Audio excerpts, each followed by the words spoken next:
em ơi, ta làm vườn à? Anh đi làm về rồi. Gần quá. Em sợ anh khổ à? Anh mà ngại khổ ngại khó thì sao anh mà lên ở với em được? Chỉ cần ngày ngày anh được ở bên em ấy, là anh những thứ khác anh không quan trọng nữa.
Cháu ơi, hôm nay bà thấy mẹ trong người quá, cháu đi bán rau thì cháu đem bé đi có được không?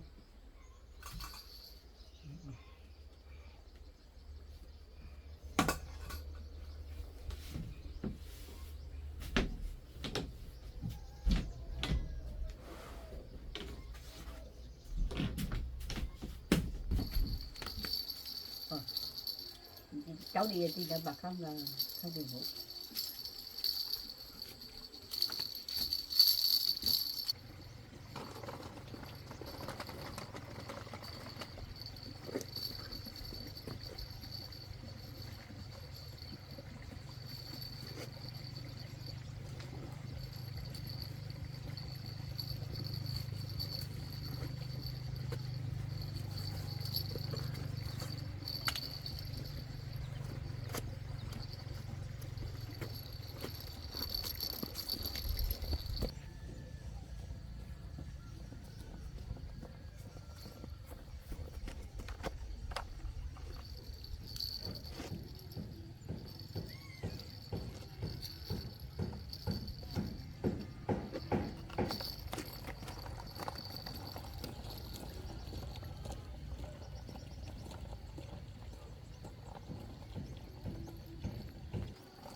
À, em có.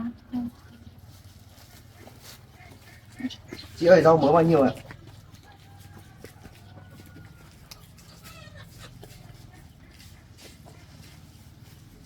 Mỡ bao nhiêu?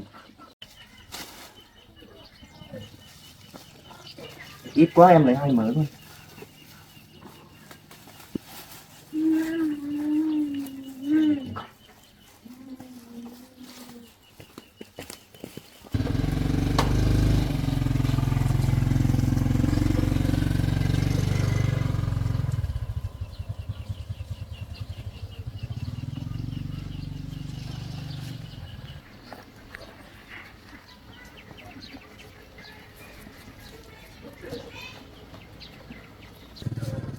cháu ơi, cái rau này bán bao nhiêu này mới?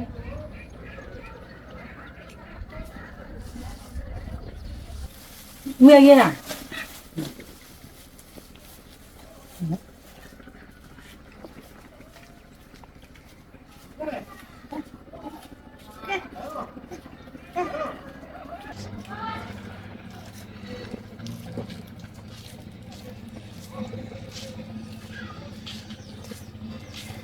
Cháu rau muống bán bao nhiêu?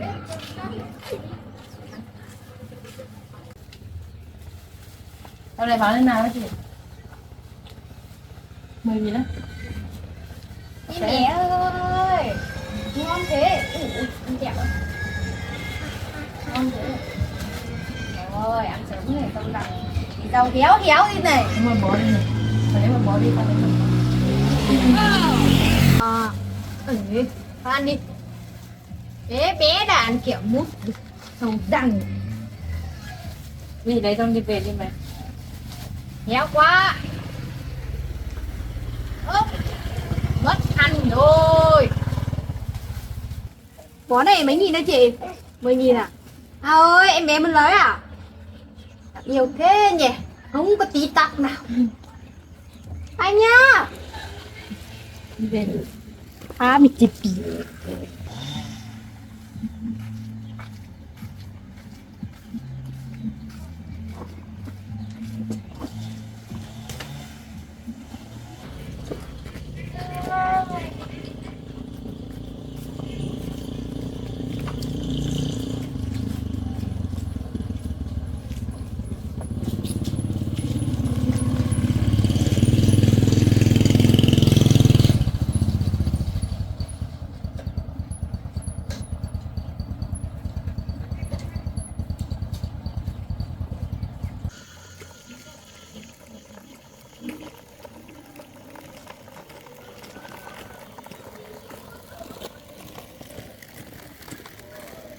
Rau về rồi để vào bếp kẹo vào đây chơi bài nha. Chồng nha, chơi nha, chơi nha. Nó một buổi bà không thấy cháu bà lại nhớ rồi đó. Cháu ngon nha. Chơi đi. Đá thuyền dòng suối trong xanh. Cháu đi được bà chân quân. Ăn cái bánh sô cô la trong thân này.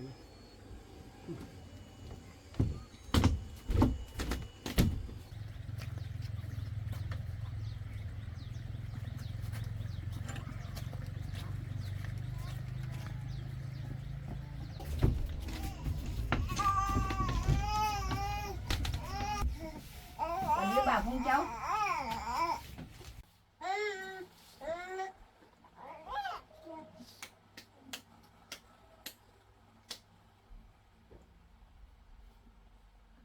Ở lại đây ăn cơm với hai bà cháu.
cho ngon để mẹ đi cây ở đồng sâu chưa về.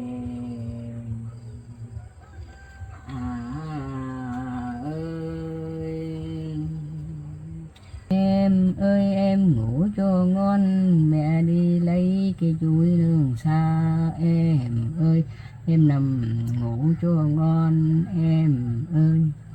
Ngoài đường xa cha đang đi hái măng non, ngủ ngon nhé em ơi. Em nằm ngủ cho ngon em ơi. Em ơi em ngủ cho ngon, mẹ đi kiếm cây chuối nơi xa. Em nằm ngủ cho ngon. Người ta đi cấy lấy công, mà tối nay đi cấy còn trống nhiều bề. Trông trời trông đất trông mây, trông mưa trông nắng, trông ngày trông đêm. Cho chân cứng đã mềm, trời yên biển lặng mới yên tâm lòng. Ơi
Em ơi, ta làm vườn à? Anh đi làm về rồi.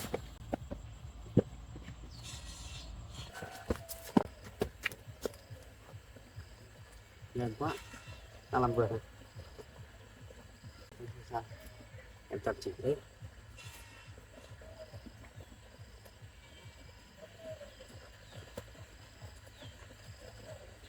Con đâu rồi em?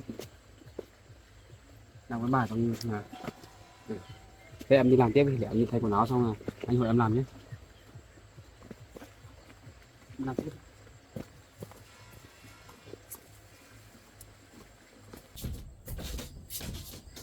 Em bé ngủ à bà?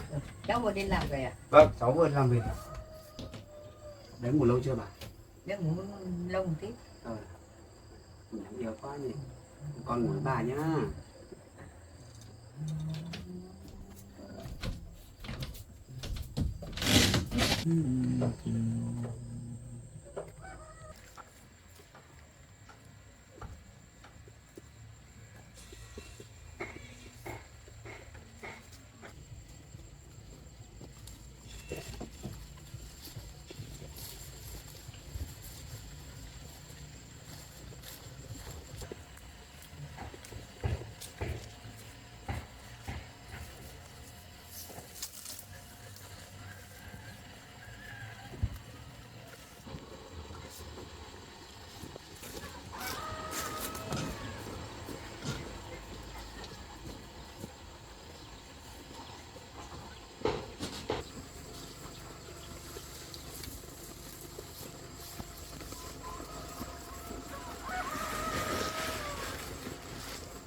bón phân cho rau à? Anh hộ cho.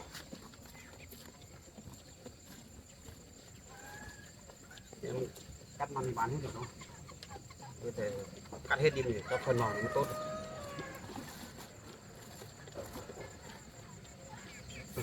Đây cho anh một cái này làm cho nhanh, giúp em được cái gì để anh giúp. Cùng nhau cho nhỉ, để cho vào mấy hôm nữa nó lại lên nhiều mà.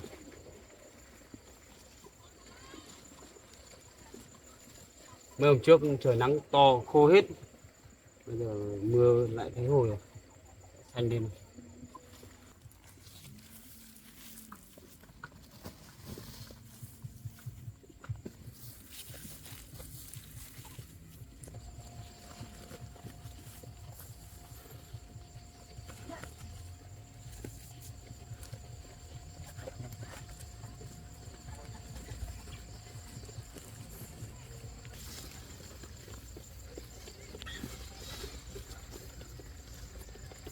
Cho hết cái này nhỉ, cho xong rồi. Cho thêm cái dàn bầu nữa. Dàn bầu kia như kiểu cái phân ấy, cái vàng vàng.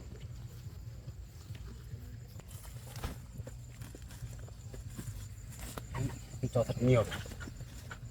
Đây không phải phân hóa học, này là phân hữu cơ.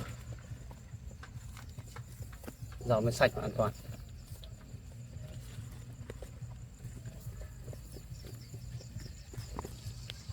Đấy, bây giờ trộn đất với cái đất này thì nó nhanh, mà nó hồi nhanh được.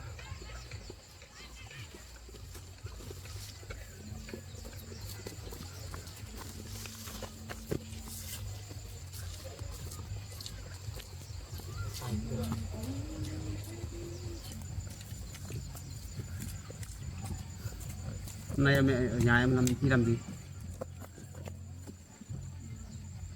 Anh bảo đi chặt mấy cái cây mà anh bảo là đi chặt để chuẩn bị mấy nữa mình làm cái nhà bếp mới ấy. Em đi chặt chưa? Đi chặt là gì?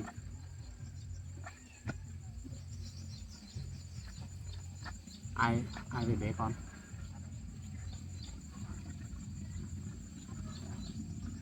Anh không hiểu đâu. Em chạy vào nhà cái giấy bút ra viết để cho anh mới hiểu, anh không biết em nói gì đâu. Để làm lại đi về làm vừa nói chuyện. Chẳng biết là Mận nói gì này. Ai đến nhà mình bế con nhỉ?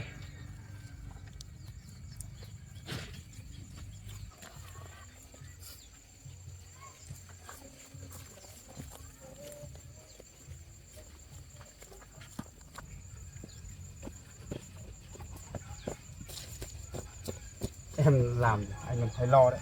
Ai đến nhà nào viết ra cho xem. Chị à, cái chị mà hôm trước em với anh đi qua đi vào nhà đấy à? Anh Hằng gì? Chị ấy xuống nhà mình làm gì?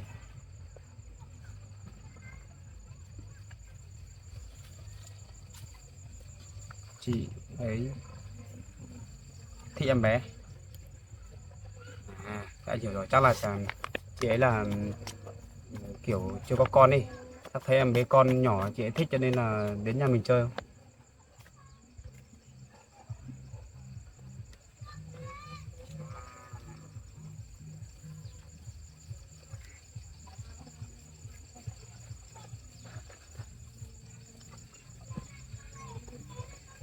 Cô ấy không vào nhà. Cô ấy không vào nhà nghĩa là sao?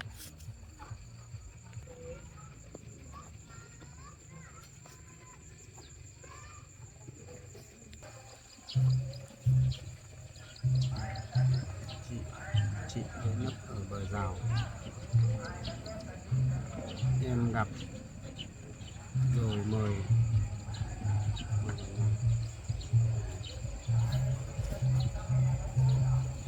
Chắc chị ấy là thích có em bé quá nên chị mới thế thôi. Thôi mà chị ấy đến nhà mình chơi cũng tốt. Kiểu hôm nào anh có dịp anh hẹn cả chồng của chị ấy nữa, hai vợ chồng xuống đây chơi. Em hái rau cho chị ấy mang về á? À, thế thì em làm thế là đúng rồi. Thì chị ấy cũng khó khăn, mình cũng giống chị ấy, có gì mình cho được gì mình cũng cho, giúp đỡ nhau. Thế là em cũng một cô gái giỏi giang và tốt bụng ấy. Đúng là anh không nhìn nhầm người ấy. Thôi, cất cửa vào đấy xong mình làm tiếp đi.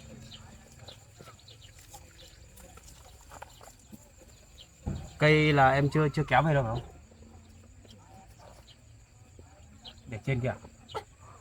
Rồi, thế được rồi, về mai cuối tuần rồi. Mai thứ bảy là anh không trực. Anh của em kéo cây về xong là làm dần cái nhà bếp, không nhà mình nhà bếp thì chật quá, vừa chật lại vừa bụi nữa, với lại khói nữa. Nhà mình có con nhỏ nên mình không nên cho con hít nhiều khói đâu, không tốt đâu. Anh thiết kế lại một cái nhà bếp mới bên này, làm riêng một cái nhà bếp để nó vừa sạch và an toàn. Làm việc em. Mai anh gọi xe bảo họ mang vật liệu lên để đi chuẩn bị dần, không đấy nữa mình làm luôn.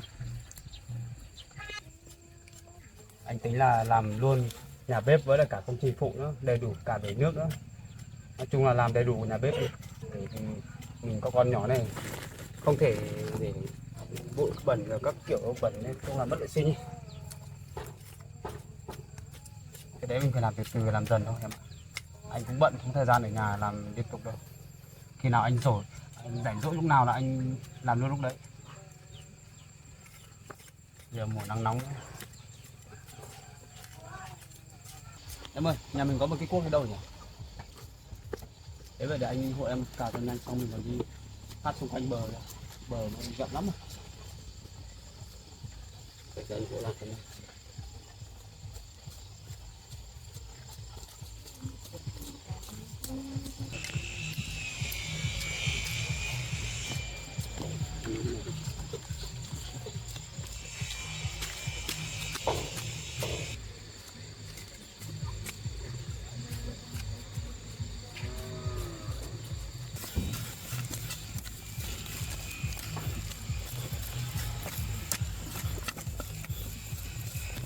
Làm nhanh hết. Rồi xong rồi. Ui. Nhà của mình lớn nhanh thật đấy em nhỉ. Con nào thấy béo bụp lên nhỉ. Phải cho ăn ngô này gà mới béo này. Con cái to thật đấy. Mấy con gà nhà mình lớn đều thật đấy. Con nào con ấy cũng to bằng nhau. Nữa lại em có gà mang ra chợ bán rồi. Bán lấy tiền để mua quần áo, mua đồ cho con. Cái này là anh chỉ hỗ trợ em mua giống về thôi. Bây giờ cái nuôi lớn là một phần thì vừa làm để ăn, một phần thì mình lấy đi bán. Nếu anh lại mua thêm một đàn về để em nuôi nhé. Mua đàn để biết để trên lồng nhé. Thế nên nuôi gà tốt đấy. Đặt thỏi cái này.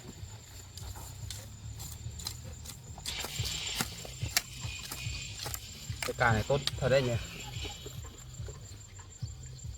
Ui, có một quả to thế được à? Ui, to thế. Cái này mà mình chăm sóc tốt mới nó mất gốc to lên là nhiều cà này là em có cà để mang đi bán rồi. Thành quả đầu tiên của em đấy. Vui quá. Cái này chắc phải gối cao tí để mai nó hỏng mất. Em đi tìm cái cây ấy chứ để chống lên cho nó cao tí. Mưa này nó hỏng đấy.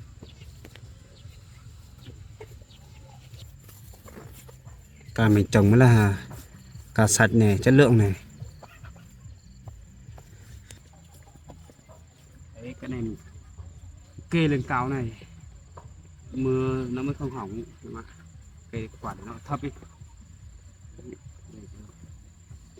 Mình làm tiếp, chịu khó làm vườn, chăm sóc rau màu của mình. Đấy, thoải mái mà ăn mà lấy đi bán.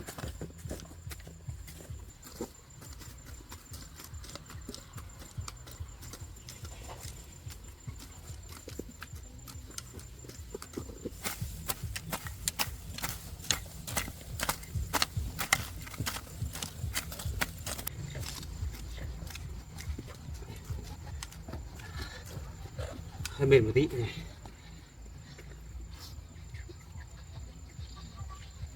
Làm vườn mệt mà thấy vui nhỉ. Tự tay mình trồng ra được những cây trồng mình tự trồng ấy, có hoa quả mình tự trồng tự thu hoạch được, thấy vui đấy.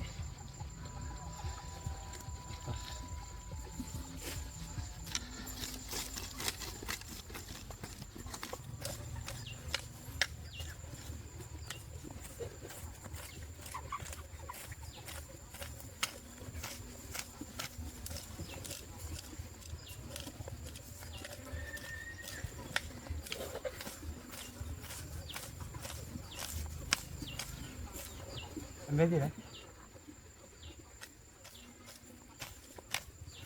Anh chỉ tranh thủ những cái lúc anh đi làm về dỗi anh hộ em làm thôi. Ngày bình thường anh chẳng có thời gian để giúp em.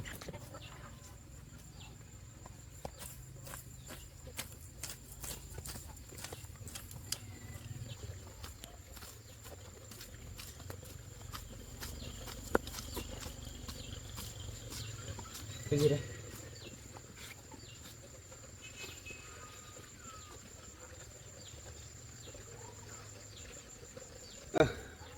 Em sợ anh khổ à? Anh mà ngại khổ ngại khó thì sao anh mình lên ở với em được? Không sao đâu, anh làm được. Anh thích như thế đấy. Bởi vì anh yêu em rồi thì anh còn ngại khổ gì nữa. Em cứ lo xa, lo anh khổ à? Anh không ngại khổ đâu. Chỉ cần được ở bên em là anh vui rồi. Chỉ cần ngày ngày anh được ở bên em ấy, là anh những thứ khác anh không quan trọng nữa.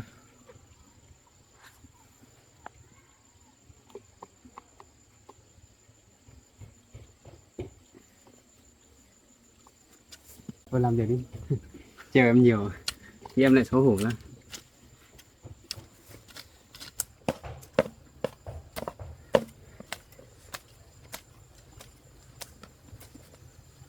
Đây có một quả này như thế này. Quả này chắc khoảng mấy hôm nữa lại lớn như quả bên kia rồi. Thích thế nhỉ.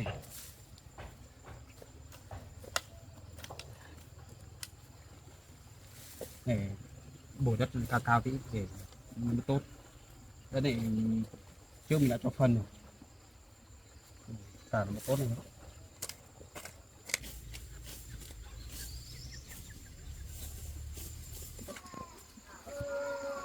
Em bé dậy rồi.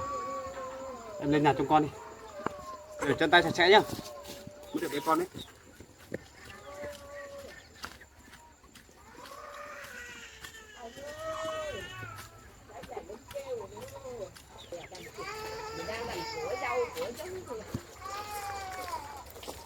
Em về kia rồi. Em ơi. Em về rồi. Em ơi. Đây nào. Ba đi làm về rồi. Ba đi làm về rồi kia. Nhà làm về rồi kia. Sao rồi? Nặng yêu quá nhỉ. Đi xem con gà đi. Mẹ bế đi xem con gà nhá. Đi xem con gà của em nhá. Đi xem con gà đi. Con gà đâu? Con gà của em bé đâu? Đây con gà đây. Con gà. Con gà. Con gà đáng yêu này. Nào, để bố đi lấy rau xanh thêm cho con gà cho em bé xem nhá. Đi. Bố cho con gà ăn cho em bé xem nhá. Đưa con gà rất nhanh thật nhỉ. Ăn rau xanh đi nhỉ. Ăn rau xanh đi.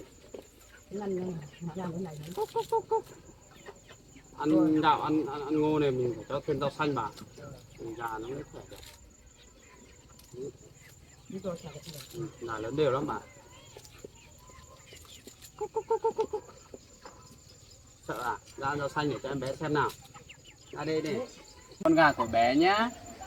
Con gà nhá. Không cho bé ngủ mấy bây giờ mới dậy. À. Cái ngủ dậy mình phải ngoan chứ nhỉ. Gà đấy. Thấy chưa? Gà chưa? Đây. Cầm đi đùa con gà đi. Cầm đi đùa con gà đi. Con gà ăn rau xanh đi. Ăn đi. Con gà ăn măm măm rồi. có kia là có kia kia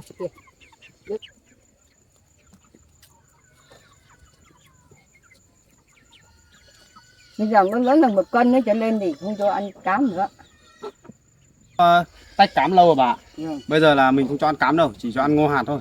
Cho ăn ngô hạt với Ngô hạt. ăn gạo rau. Đây chỉ cho ăn những thứ đấy thôi.